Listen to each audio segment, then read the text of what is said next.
In a Saturday morning Twitter tirade, President Trump blasts the New York Times after the paper ran a story suggesting the president's longtime personal attorney and fixer, Michael Cohen, might be willing to cooperate with federal investigators. The New York Times and a third-rate reporter are going out of their way to destroy Michael Cohen and his relationship with me in the hope that he will flip.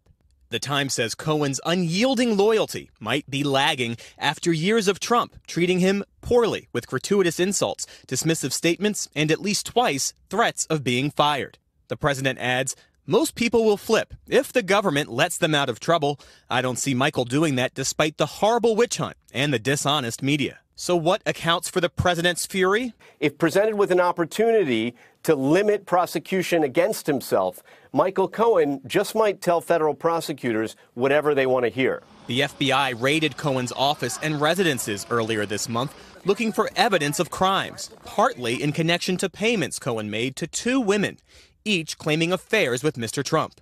Allegations the president denies.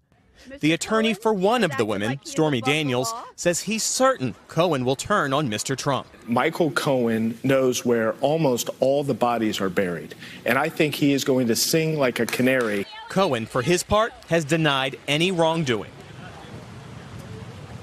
And multiple sources close to Mr. Trump and Michael Cohen tell NBC News that if faced with significant criminal charges and the prospect of jail time, Michael Cohen would not remain loyal to President Trump. Hey, NBC News fans, thanks for checking out our YouTube channel. Subscribe by clicking on that button down here and click on any of the videos over here to watch the latest interviews, show highlights, and digital exclusives. Thanks for watching.